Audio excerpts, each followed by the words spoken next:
Salut tout le monde, on se retrouve pour une nouvelle vidéo. Donc aujourd'hui, on va voir comment on va pouvoir réaliser ce support qui nous permet de maintenir en fait les masques chirurgicaux vraiment bien en place, comme ça. Donc quelque chose qui est entièrement sur mesure sur notre visage, mais on va regarder ça tout de suite dans le reste de la vidéo.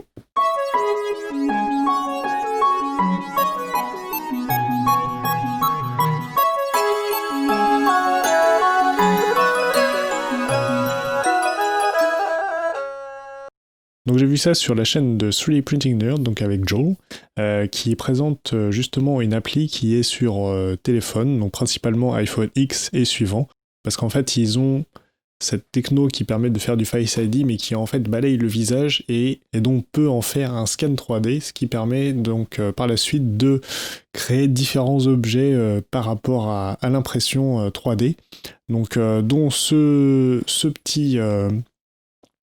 ce qu'ils appellent le mask fitter, donc ce qui permet de maintenir en place les masques chirurgicaux. Donc globalement vous mettez un masque et vous pouvez mettre ça par-dessus pour bien le plaquer, bien autour, pour être sûr qu'il n'y ait pas de trou évidemment sur les côtés, qui est le principal souci sur les masques chirurgicaux, c'est qu'ils ont tendance à se déformer, à s'ouvrir, et du coup l'air peut passer par là, et on peut avoir des problèmes de contamination comme ça, même si normalement on va plutôt sur la bonne voie de ce côté-là. Donc on va regarder tout de suite déjà comment on va faire le scan de ce petit objet et comment on va le réaliser par la suite. Donc déjà je vous mettrai en lien dans la description la page pour pouvoir le télécharger donc directement. Donc une fois qu'on a l'application de lancée, il suffit d'appuyer sur le bouton principal, de passer directement sur la partie gauche du visage, revenir au milieu, aller sur la partie droite et enfin revenir au centre et donc tout simplement lever la tête et la baisser. Si vous avez utilisé donc le mode où vous scannez également le haut et le bas de la tête. Donc une fois que c'est terminé, il va tout simplement processer donc les différentes images et informations qu'il a récupérées et il va nous sortir ce modèle 3D. Donc ma gueule évidemment sur la partie centrale est plutôt pas mal, mais sur les côtés, bon c'est pas génial évidemment parce que c'est pas l'information qui nous intéresse. Tout ce qu'on veut c'est surtout ce qui tourne autour du nez, de la bouche. Et là je dois dire que le modèle 3D, même si la texture n'est pas forcément super bien alignée, est plutôt quand même bien faite. Donc là on va pouvoir aller faire le masque, il nous donne une petite notice d'explication après, on peut faire OK, et là on voit les différents modèles de masques qu'on peut avoir. Donc l'un est gratuit et les autres sont payants, suivant ce que vous souhaitez en faire, donc le personnaliser et tout. Donc on va récupérer le modèle gratuit, il va refaire un traitement pour pouvoir générer le fichier, donc il nous montre directement sur la vue 3D ce que ça donnerait, donc ce qui est quand même plutôt pas mal. Et à partir de là, une fois que vous êtes satisfait avec le modèle que vous avez l'impression que le rendu est plutôt pas mal, vous allez pouvoir tout simplement l'exporter et donc vous l'envoyer éventuellement par mail, vous le partagez directement quand vous le souhaitez en appuyant sur le bouton pour récupérer le fichier. Donc de base, la structure est plutôt pas mal, mais je la trouve un petit peu fragile. Donc c'est vrai qu'elle est flexible, donc c'est pas mal, mais c'est quand même plutôt fragile sur les côtés où on a imprimé. Donc dans ce sens-là, où on a simplement un tout petit carré qui maintient la surface, il est quand même assez fragile, je trouve. Donc ce que j'ai fait, c'est que j'ai modifié tout simplement le masque en prenant 2 fois le masque, donc 2 fois la structure, donc en gardant celle d'origine, donc qui permet de bien maintenir autour, et en recopiant uniquement donc celle-ci plus petite à l'intérieur, donc juste devant, pour pouvoir tout simplement réduire un peu la surface, donc pour avoir quelque chose qui se profile un peu et qui reste avec la même forme. Donc ça donne un truc un petit peu bizarre par rapport aux attaches où on a un petit décalage, mais c'est pas vraiment le souci parce que là on a quand même quelque chose qui est beaucoup plus costaud. Mais on va regarder tout de suite comment on va faire ça sur Fusion 360. Pour pouvoir importer le fichier STL, on va devoir cliquer sur notre projet, faire ne pas capturer l'historique, OK. Ensuite on va aller dans maillage et on va tout simplement importer notre fichier STL.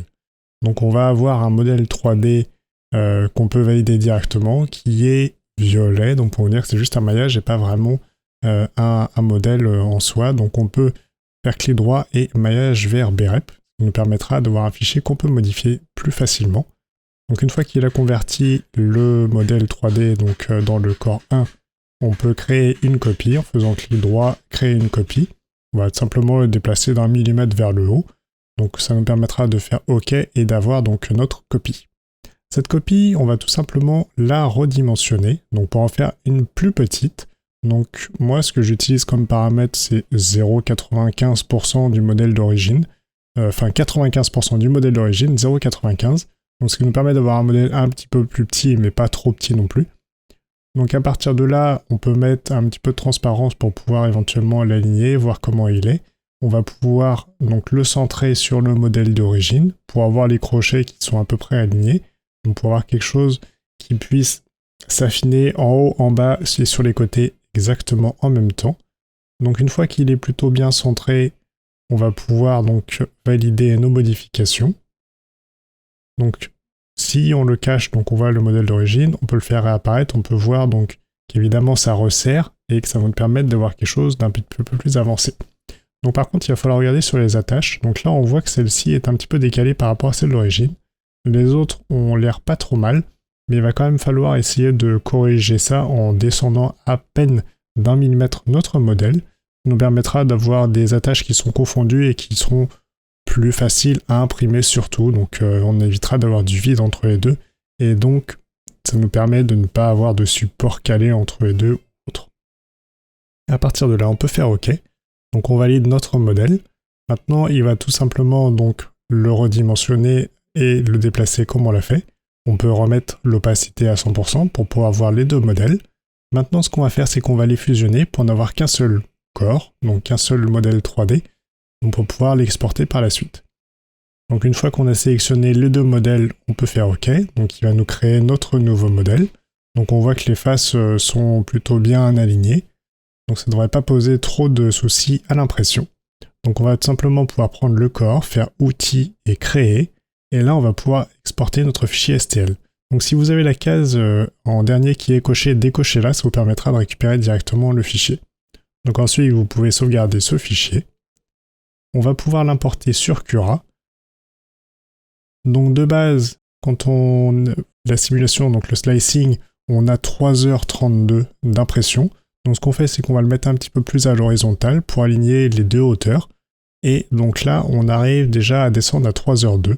Donc on gagne déjà une petite demi-heure en descendant donc simplement le modèle en l'orientant.